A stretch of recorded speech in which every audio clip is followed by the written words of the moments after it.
I think the context is quite particular in Asia. I think we've heard yesterday that there is a rapid growth of the economy as a whole, but particularly also of the livestock sector. And what we have with rapidly growing commodities, policy response is slow, is usually slower than economic development. We're having this, for example, in my country, discussing about IT technology and how to protect privacy. And always policy is slower than technology development. And with livestock, we're having a very similar thing, that in some areas growth is so explosive that public policy response cannot really cope, cannot really catch up with the process. You're having other agriculture commodities, oil palm, for example, aquaculture, which are also high growth commodities, and they're having very similar issues in terms of policy response lagging. I think it is also particular for Asia, these resource constraints in terms of land, water, and energy, and the growing dependency on imports of raw material, not only in the livestock sector, but particularly also in the livestock sector, as we have seen yesterday with feed, maize, and soybean in particular. And I think there's also the issue that climate change, here I'm not talking about the contribution of livestock to climate change, but I'm talking about how climate change could affect the economies of this region. If you think that, for example, 400 to 450 million people in the Ganges plain take at least part of their water from a very gradual snow melt in the Himalaya mountains, and if that changes, you can just imagine how many lives would be affected. At the same time, we're having a large concentration of megacities in lowland coastal areas in Asia, which is another issue that I think the continent needs to worry about, and how to protect itself against the vagaries of climate change. I'm just raising it because I think it is a specific vulnerability of the region. We've also seen there is a wide variation of levels of development. We've talked about no growth, growth, post-growth. The livestock sectors are quite different. We're having dairy India and meat China, to just look at two extremes which are really opposed. It's difficult to find anywhere else in the world such sharply contrasting livestock sectors. And as a result, or as a cause, diets are also quite different, and not only depending on level of development, but also because of cultural regions very often. With regard to the environment, I think a little bit as opposed to what we discussed in terms of smallholders before, the problems here are rather new.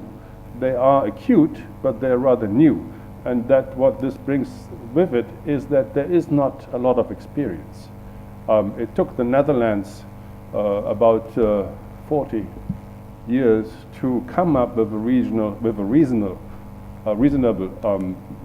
environmental policies with regard to livestock, but that the issues are taken up in Asia is rather recent. We're really talking about the last 10 years here. So there is no long-term experience when it comes to livestock environmental policies. Yesterday I've introduced those three problem areas, which in a way reflect the scenarios of slow growth or no growth, as opposed to growth, as opposed to problems of growth.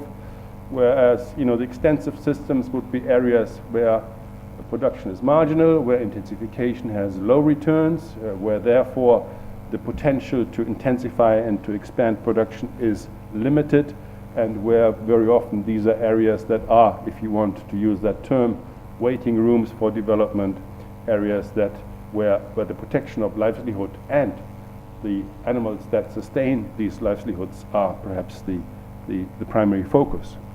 We've talked about inefficiencies and losses in the growth areas, and what can be done technology-wise and policy-wise to sort of stimulate growth and maybe direct it into areas, into commodities, into geographic areas where such growth is most beneficial.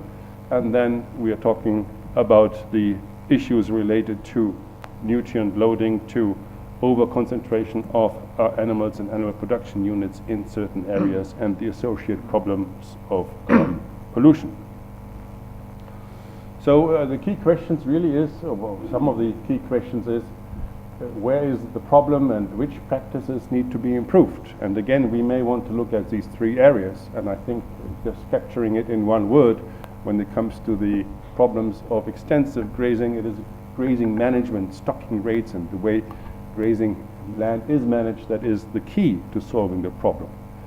Intensification, and perhaps more precisely, sustainable intensification, and hereby meaning substituting natural resources with knowledge-intensive practices so that the overall resource input or the resource use intensity of production goes down.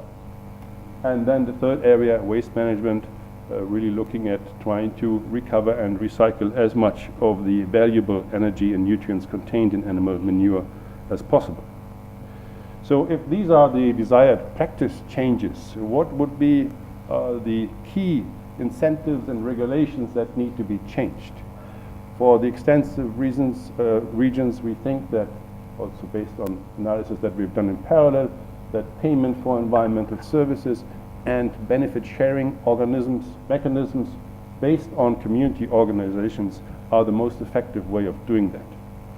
For the growth areas, really here we are talking about stimulating technological change, green growth if you want, and the mechanism for achieving this is mainly through prices or targeted incentives. The third area of environmental pollution, we are really talking about environmental regulations, not only of course developing and designing them, but also effective monitoring and enforcement. So we've looked at the practices, we've looked at the policies, and the third aspect that we may want to look at in the discussion with the panelists and in the plenary is, what are the sort of key process questions? Where are the intervention points? Who needs to be involved inside and outside the sector? What are the trade-offs and conflicts? And with all the talk about win-win, I can also think of many win-lose situations, particularly with regard to smallholder involvement and the efficiency discussion, but also with the health and food safety discussion that will follow. So there are clearly conflicting objectives, and they need to be addressed because that's the reality of policy making.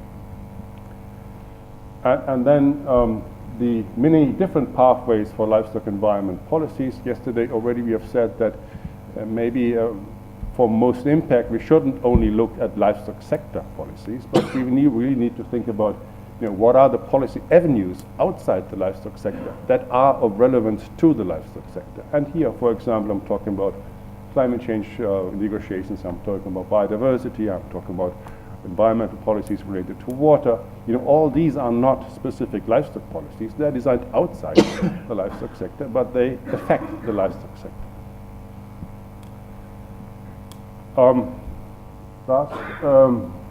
Some key questions perhaps to lead also into this afternoon's discussion. Is there a regional dimension of this? Is there a case to be made for advocacy and trying to raise the profile of livestock so it is more actively engaged and more explicitly considered in policy debates that are also and particularly taking place outside the livestock sector? Is there something to be said in terms of thinking about guidelines for policy making in this area? Capacity building, is that something that should be considered? Or should we even more think about guiding investments and how both private and public investment flows can be channeled to the areas that we think are important when it comes to livestock and the environment? And of course, Vinod would love to have also your suggestions as to what could be recommendations for FAO to undertake. Thank you.